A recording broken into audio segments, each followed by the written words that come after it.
మాట్లాడి కూడా ఏవైతే పెండింగ్ నిధులు ఉన్నాయో వాటికి ఏపీకి విడుదల చేయాల్సిందిగా మాట్లాడారు. రక్షణ రంగానికి సంబంధించి, ఏరోస్పేస్ గురించి రకరకాలుగా, అంటే దేశానికి సంబంధించి ఆంధ్రప్రదేశ్ ఎలాంటి పాత్ర పోషించబోతుందో ఫ్యూచర్ని ఎస్టిమేట్ చేస్తూ కూడా వాళ్ళ ముందు కొన్ని ప్రతిపాదనలు పెట్టారు. ఈ విధంగా కూటమి ప్రభుత్వం వెళ్తుంటే వైసీపీ అధినేత మాజీ సీఎం జగన్మోహన్ రెడ్డి మాటలు, అంటే ఏవైతే పథకాలు చెప్పారో సూపర్ 6 అమలు చేయలేదు, రకరకాల హామీలు ఇచ్చారు, అవేవి కూడా అమలు చేయలేదని మాట్లాడుతున్నారు.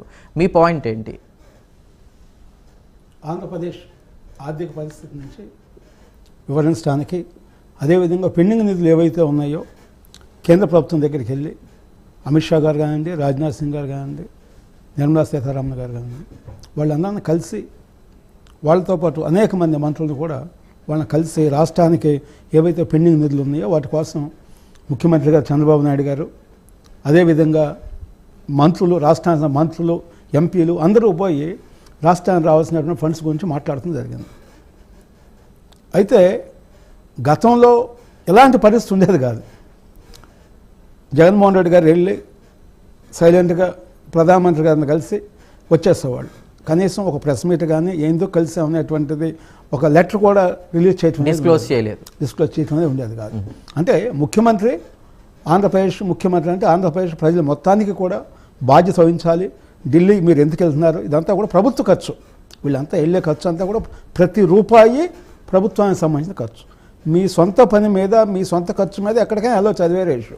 మీరు ప్రభుత్వానికి సంబంధించి సేవకులుగా ఉన్నప్పుడు మీరు ఎక్కడికి వెళ్ళినా కూడా దానికి ఆన్సర్గా ఉండాలి.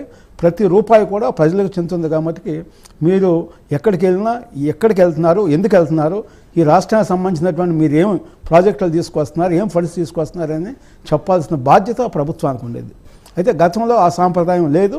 గతంలో ఎప్పుడైనా కూడా గత ప్రభుత్వాలు ఏ ముఖ్యమంత్రి వెళ్ళినా, ఏ పార్టీ వాళ్ళు వెళ్ళినా కూడా ప్రెస్ మీట్లు పెట్టి చెప్పేవాళ్ళు అన్నమాట, మీ రాష్ట్రానికి సంబంధించిన ఈ ఫండ్స్ కోసం వెళ్ళి అని చెప్పేసి. అది గత జగన్మోహన్ రెడ్డి గారు ప్రభుత్వంలోనే లేదన్నమాట అది. అయితే ఇప్పుడు చంద్రబాబు నాయుడు గారు ఢిల్లీ వెళ్ళి ఎందుకు వెళ్ళాము, ఎవరెవరిని కలుస్తున్నాము, ఏ ప్రాజెక్ట్స్ మీద, ఇప్పుడు గ్రీన్ ఎనర్జీ అండి, బెల్లాన్ని హెచ్చేయాలండి, రక్షణ శాఖకు సంబంధించినటువంటి అనేక ప్రాజెక్టుల ఇష్యూ కానీ, అదేవిధంగా మనకి ఉన్నట్టు పోలవరం బనకచర్ల అనుసంధానం ప్రాజెక్టు కానీ, ఈ ప్రాజెక్ట్స్ అన్నిటి మీద కూడా డిస్కస్ చేయడానికి ఢిల్లీ వెళ్ళి రాష్ట్రం ఏ విధంగా అభివృద్ధి చేయాలి.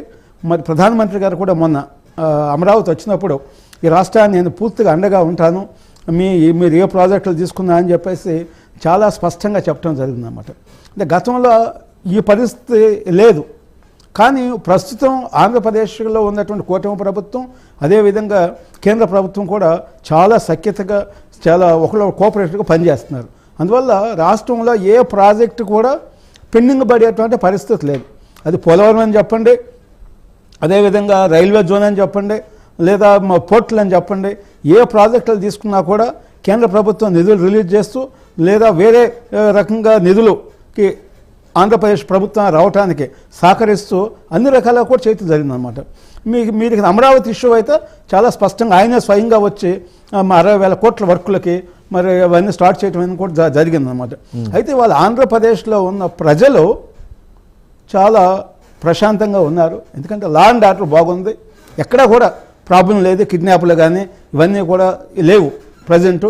అయితే ఈ 1 year కంప్లీట్ అవుతుంది కాబట్టి డెఫినెట్గా ఈ 1 yearలో ప్రభుత్వం ఏ కార్యక్రమాలు తీసుకుంది, మరి ఏ ఫండ్స్ ఎక్కడెక్కడ ఖర్చు పెట్టారు, ఇవన్నీ కూడా పారదర్శకంగా చేయాల్సినటువంటి పరిస్థితి ఉంది. ఎందుకంటే గత ప్రభుత్వంలో అవి లేవు కాబట్టి కూటమి ప్రభుత్వం ఒక బాధ్యత గల ప్రభుత్వంగా ఉంది కాబట్టి వాళ్ళు కూడా ప్రతిదీ కూడా ఆన్సరబుల్ రిలీజ్ చేయాలి. వైసీపీ వాదన ఎలా ఉందంటే ప్రతి నెల కూడా ఏదో ఒక ఇష్యూ తీసుకొచ్చి డైవర్షన్ పాలిటిక్స్ నడుస్తుంది, అభివృద్ధి అనేది ఏం లేదు అంటూ కూడా మాట్లాడుతున్నారు. దానికి మీరేం చెప్తారు? జగన్మోహన్ రెడ్డి గారు 5 సంవత్సరాల్లో ఏ రోజు కూడా ప్రజాస్వామ్యబద్ధంగా పరిపాలన చేయలేదు.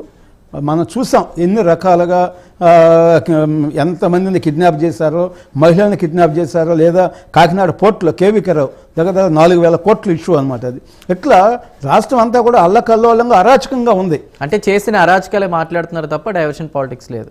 ఇవాళ ప్రజెంట్ వాటిని డైవర్ట్ చేయడం కోసం అని చెప్పేసి ఈ ప్రభుత్వం మీద బురద చల్లేటువంటి కార్యక్రమం తప్పితే ప్రభుత్వం చేసేటువంటి మంచిని వాళ్ళు దాని మీద స్పందిస్తాం కానీ, లేదా రాష్ట్రానికి సంబంధించిన ఫండ్స్ మీద మాట్లాడతాం కానీ, అలాంటివి లేకుండా కేవలం రోజు రెగ్యులర్గా అంటే జగన్మోహన్ రెడ్డి గారు ఇప్పుడు ఒక లెక్కల కేసులో దగ్గరగా 3,200 కోట్లు అది వాళ్ళు డిజిటల్ పేమెంట్ కాకుండా క్యాష్ తీసుకుంటాం వల్ల లెక్క స్కామ్ జరిగింది. అనేక మంది ఐఏఎస్లు ఎక్కడి నుంచో ఢిల్లీ అదేవిధంగా అక్కడి నుంచి తీసుకొచ్చి గ్రూప్ 1 ఆఫీసెస్ తీసుకొచ్చేసి వాళ్ళకి అక్రమంగా పదోన్నతులు ఇచ్చేసి వాళ్ళందరూ జైలుకి వెళ్తాం ఏమైనా చూసాం మనం. అంటే ఇవన్నీ కూడా డైవర్ట్ చేయడం కోసం అని చెప్పేసి జగన్మోహన్ రెడ్డి గారు ప్రెస్ మీట్లు పెడుతున్నారు. గతంలో ఇట్లా ప్రెస్ మీట్లు పెట్టేవాళ్ళు కాదు. ఇప్పుడు కూడా వాళ్ళకి కావాల్సినటువంటి సెలెక్టివ్ ఉండేటువంటి జర్నలిస్టులు మాత్రమే పిలిచి వాళ్ళతోనే ప్రెస్ మీట్లు పెట్టి చెప్తున్నారు. ఇవన్నీ చూస్తాం. అంటే ప్రజలు ఇవన్నీ కూడా చూసే జగన్మోహన్ రెడ్డి గారి ఆయన యొక్క వైఖరిని చూస్తే ఆయనకు 11 సీట్లు ఇచ్చారు. అందువల్ల ఇప్పటికైనా కూడా ప్రభుత్వం చేసేటువంటి మంచిని మీరు సమర్థించండి. లోపాలు ఉంటే లోపాలు ఎత్తి చూపించింది, అంతవరకు తప్పులేదు. కానీ కేవలం మనకి పేపరు టీవీ ఉందని చెప్పేసి రోజు ఒక విష ప్రచారం అనేది చేయటం వల్ల దానివల్ల ఏ ఉపయోగం లేదు. అందువల్ల ఇవన్నీ చూసే గతంలో పేపర్లు ఉన్నాయి, టీవీలు ఉన్నాయి. మరి ప్రభుత్వం 1,000 కోట్లు ఖర్చు పెట్టింది. దగ్గరగా ఒక మన ఫైబర్ నెట్లో అయితే ఒక 2,000 మంది దగ్గరగా అపాయింట్ చేస్తుంది. వాళ్ళందరితో అంటే డిజిటల్గా ప్రచారం చేశారు. విష ప్రచారం ఏది ప్రతిపక్షాల మీద అన్నమాట. అవన్నీ కూడా ప్రజలు నమ్మలేదు. అందువల్ల ఇలాంటి గోబెల్స్ ప్రచారం జగన్మోహన్ రెడ్డి గారు చేసినందువల్ల ఏ విధమైనటువంటి ఉపయోగం ఉండదు. ఎందుకంటే పవన్ కళ్యాణ్ గారు చూసుకున్నా, చంద్రబాబు నాయుడు గారు చూసుకున్నా కూడా వాళ్ళు ఏ వర్క్ చేసినా కూడా చాలా పారదర్శకంగా ప్రజలకు అందుబాటులో ఉంటున్నారు. అంతకుముందు మనకి జగన్మోహన్ రెడ్డి గారు హౌస్ అరెస్ట్లో ఉండేవాళ్ళు. ఎప్పుడు కూడా ప్రజలను కలవటం కానీ అవన్నీ ఏమీ చేయలేదు. ఆయన చేయకపోవటం వల్లే ఇవాళ ఈ పరిస్థితి వచ్చింది. నిన్న కూడా షర్మిల గారు చెప్తున్నారన్నమాట, నువ్వు చేసినటువంటి లెక్కర్ స్కామ్స్ ఇవన్నీ బయటకు వస్తున్నాయి, నువ్వు ఇప్పుడు కానీ తప్పు ఒప్పుకో అని చెప్తున్నారు. అందువల్ల ఇవన్నీ డైవర్షన్ వాటి వల్ల ఉపయోగం లేదు. రైట్.